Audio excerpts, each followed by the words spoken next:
일상의 힘이라는 제목으로 말씀 선포하도록 하겠습니다. 여러분, 우리가 다 일상을 살아갑니다. 벌써 6월이 되었고요.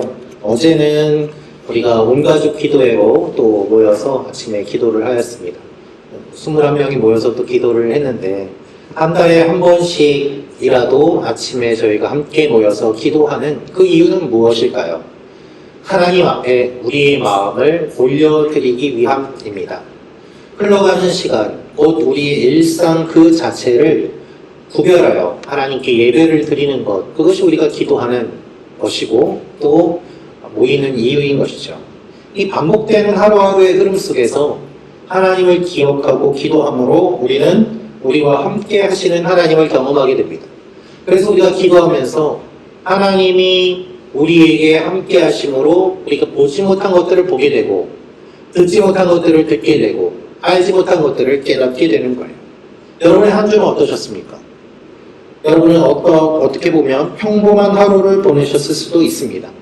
반복되는 시간 속에서 우리는 바쁘고 어렵게 힘들게 살아갑니다. 또 어떤 분은 그 반복되는 일이 있기 때문에 지루함을 느끼실 수도 있을지 모르겠습니다. 우리가 일하면서 만나는 사람들, 또 어떤 분은 자영업을 하시면서 부딪히는 여러 손님들과의 관계 가운데서 우리는 상처를 받습니다. 저런 사람은 좀 같이 안 있었으면 좋겠다. 저런 사람은 좀 안 만났으면 좋겠다. 그리고 나는 왜 이렇게 힘들게 일을 할까? 나는 왜 이렇게 열심히 살아도 나아지는 것이 없을까? 여러 생각들이 우리 마음속에 들 때가 얼마나 많이 있습니까? 하루하루를 그렇게 보내다 보면은 몸은 지치고 힘들고 마음은 녹초가 되었는데 내 손에 잡혀있는 것은 아무것도 없는 것 같고 그저 시간만 흘러가는 것처럼 느껴질 때도 있습니다. 그렇게 하루하루 버티다가 어느 날 갑자기 몸이 무너지는 거예요. 몸이 좀 안 좋아서 병원에 가면은 큰 병이라는 이야기를 듣기도 하고, 내가 마음이 괜찮다고 생각하였는데 버티고 버티다가 못 버텨서 우울증이 오거나 갑자기 공황장애가 오는 일들도 우리 주위에서 많이 볼 수 있는 모습 중에 하나입니다. 스트레스가 우리를 좀 먹어서 나도 모르게 내 몸이 점점 망가지고 있는 것들을 우리는 경험하게 됩니다. 이 가운데서 우리는 새로운 이벤트나 어떠한 기적을 원하고 꿈꿉니다. 그러나 여러분, 대부분의 삶은 평범한 삶이에요. 평범한 일상이에요. 오늘도 일하러 가고, 오늘도 아이들을 학교에 보내고, 오늘도 나는 세탁기를 돌리고 집안 청소를 합니다. 특별한 것이 없는 평범한 일상이 우리의 삶 가운데 하나님을 경험하고 예배드리고 기쁘고 흥분되는 시간보다 훨씬 더 길지 않습니다. 그런데 오늘 말씀은 우리에게 놀라운 진리를 보여주십니다. 이스라엘 백성들이 40년 동안 광야를 헤매다가 이제 가나안 땅에 들어가기 전에 하나님께서 모세를 통해서 무엇을 선포하시는가 하면 이 40년 동안 광야에서 새롭게 태어난 2세대들이 가나안 땅에 들어가기 전에 하나님이 어떻게 하셨는지를 기억하라고 다시 한번 떠올리면서 설교를 하는 것이 신명기 말씀이에요.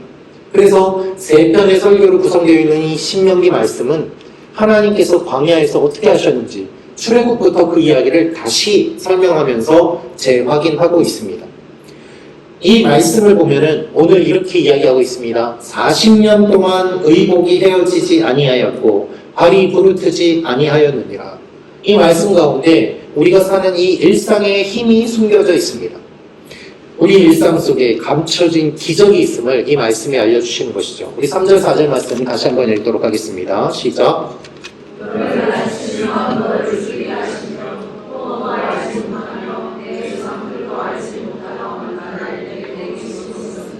사람이 떡으로만 사는 것이 아니요 여호와의 입에서 나오는 모든 말씀으로 사는 줄을 내가 알게 하려 하심이니라. 이 40년 동안에 내 의복이 헤어지지 아니하였고 내 발이 부르트지 아니하였느니라. 아멘. 여러분 3절 말씀을 보면 너를 낮추시며 너를 줄이게 하시며 라고 되어 있어요. 하나님이 낮추시고 하나님이 굶게 하셨다는 거예요. 그렇지만 죽지 않게 하신 이유는 무엇인가 하면 만나를 먹여주심으로 말미암아 사람이 떡으로만 사는 것이 아니라 하나님의 입에서 나오는 말씀으로 사는 것임을 내가 알게 하기 위해서 이렇게 했다는 거예요. 오늘 말씀은 예수님께서 돌을 떡으로 만들어 먹으라는 마귀의 유혹을 받으셨을 때 이 말씀을 인용하시면서 마귀를 물리치셨던 그 말씀의 원본입니다. 예수님께서 말씀하셨던, 인용하셨던 그 부분은 뒷부분입니다만은 오늘 우리가 읽은 8장 3절 말씀을 보면은 하나님이 왜 이렇게 하셨는지 길게 기록되어 있어요. 그리고 이어지는 말씀이 4절이에요. 하나님께서 하시는 말씀의 의미는 무엇인가 하면 우리가 살기 위해서 떡도 먹어야 되고 만나도 먹어야 된다는 것입니다. 그래서 여러분 오늘 예배 후에 떡이 준비되어 있습니다. 떡을 가져가시면 되겠습니다. 떡도 먹어야 되고 말씀도 먹어야 됩니다.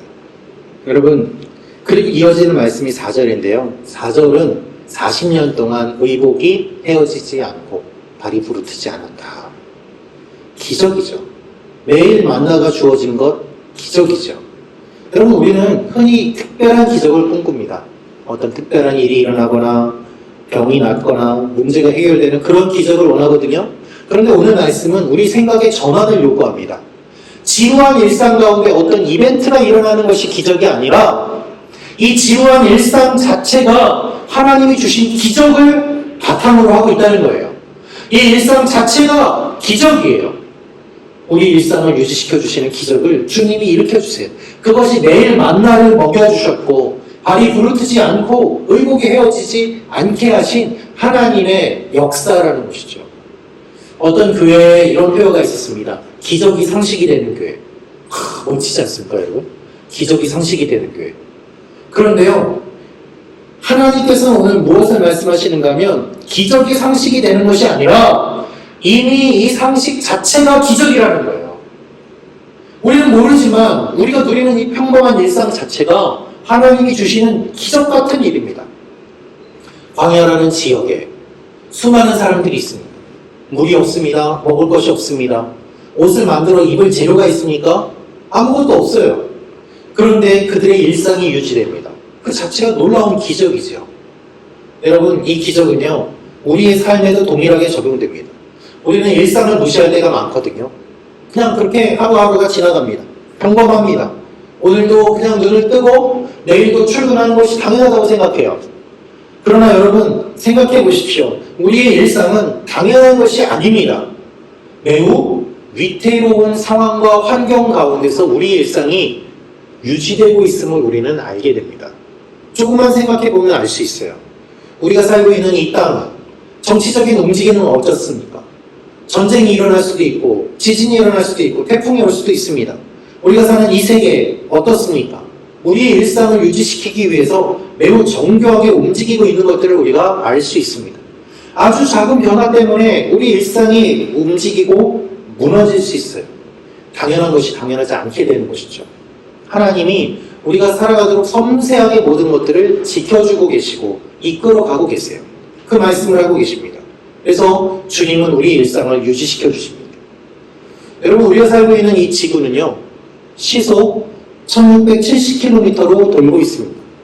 초속 465m의 속도로 돌고 있어요. 빠르죠. 그렇지만 우리는 속도를 못 느끼면서 살아갑니다. 그런데 이 자전이 느려지면 어떻게 될까요? 같이 돌고 있던 대기의 움직임, 바다의 움직임이 바뀌면서 지구는 대혼란을 경험하게 됩니다.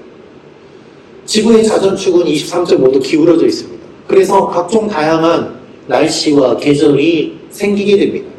태양의 빛을 받을 때 그 빛을 90도로 받는 것이 아니라 기울어져서 받음으로 말미암아 수많은 다양한 생물들이 살아갈 수 있는 여러 가지 환경이 만들어집니다.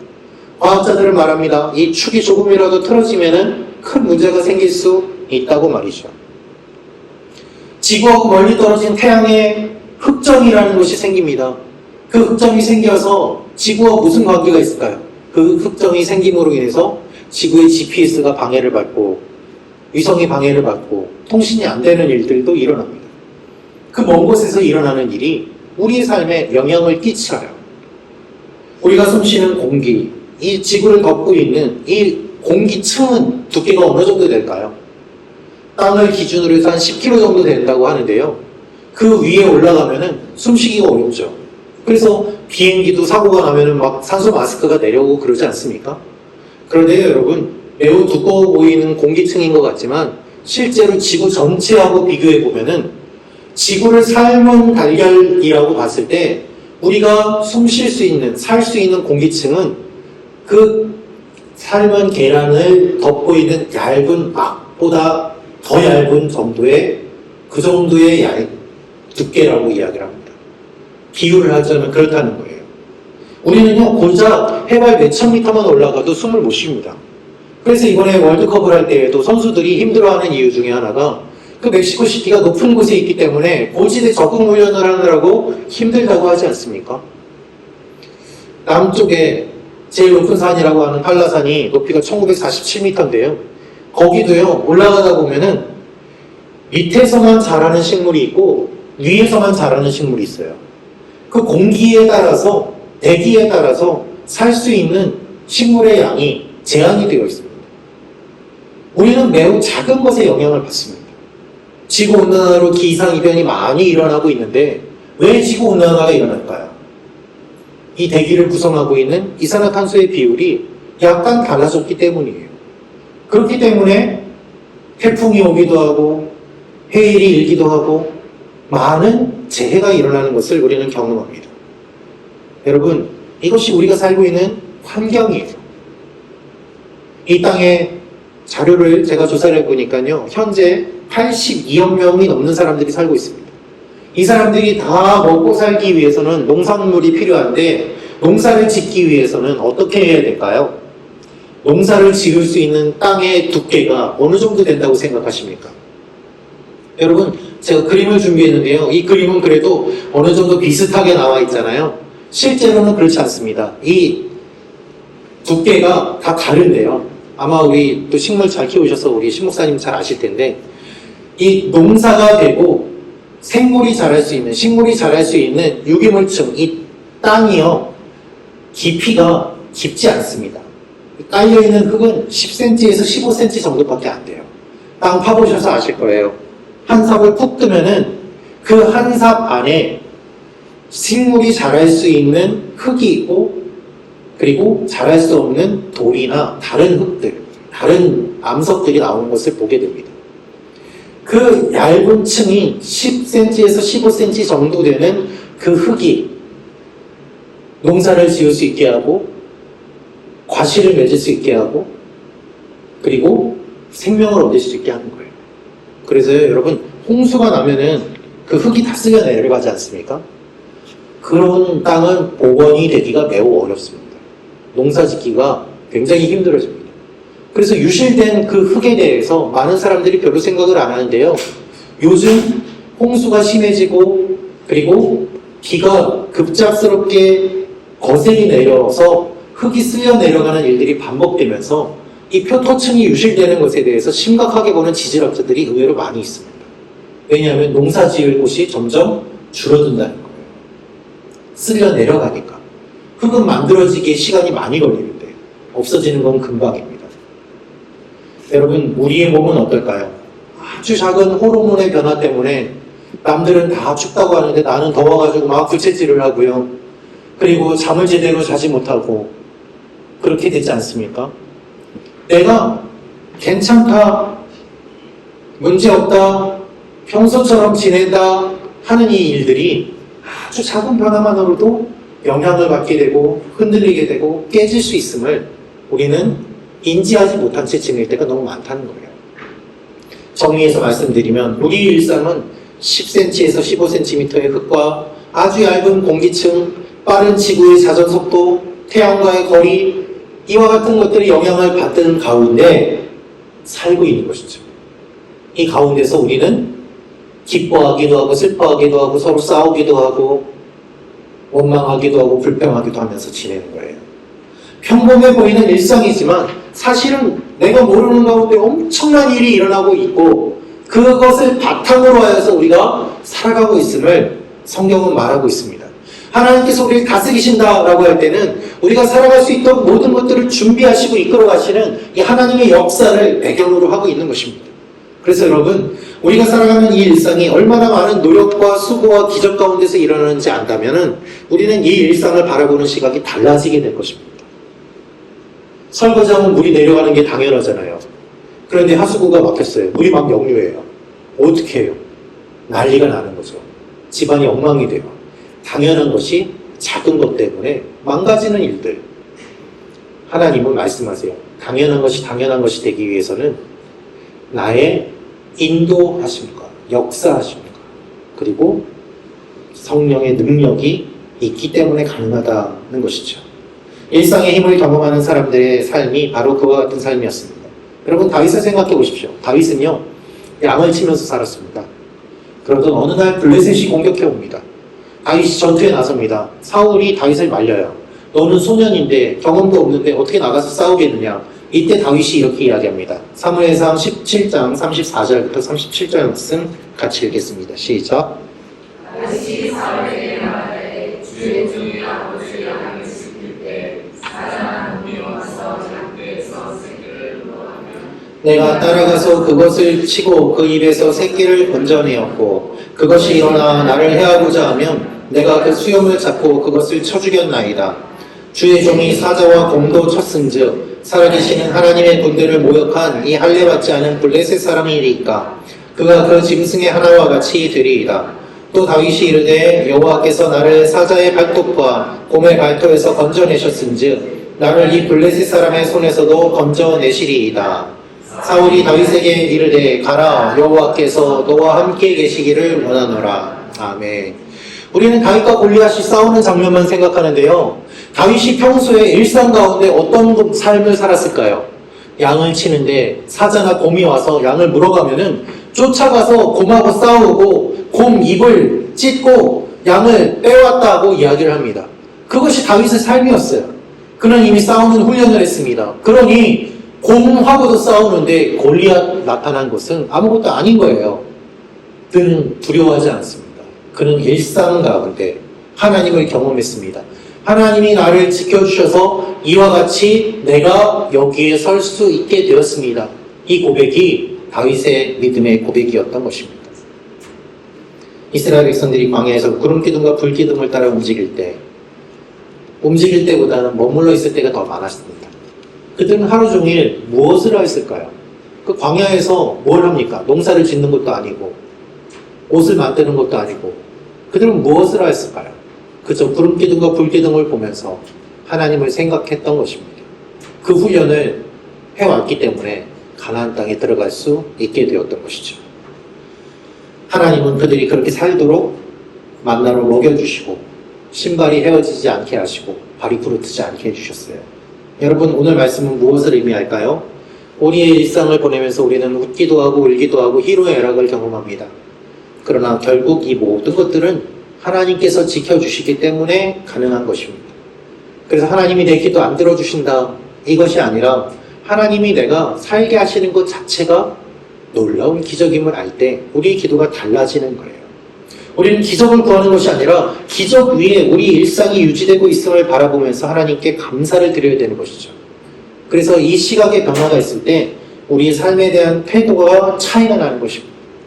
저는 개인적으로 제가 여기 지금 홍콩에 있는 것, 홍콩에서 보내는 일상, 그리고 여러분과 같이 예배드리는 일이 너무나 신기하고 놀라워요. 꿈 같아요. 어떻게 이런 일이 있나? 저 혼자 스스로 감탄할 때가 참 많습니다.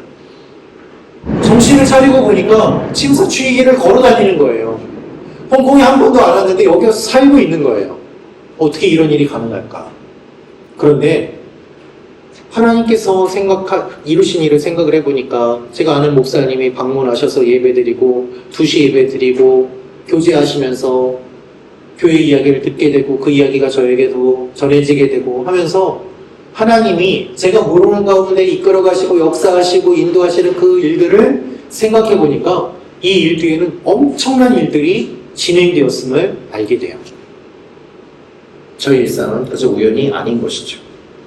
여러분의 삶에도 이와 같은 일들이 많이 있습니다. 여러분 한번 생각해 보십시오. 여러분은 어떻게 홍콩에 오셨습니까? 여기서 지금 어떻게 살고 계십니까? 이 물가가 비싼 홍콩에서 어떻게 그렇게 지금까지 살아남으셨어요? 대단하세요, 정말. 쉽지 않은 일들 경험해 오시지 않았습니까? 그런데 이것이 우연이 아니라는 것이죠.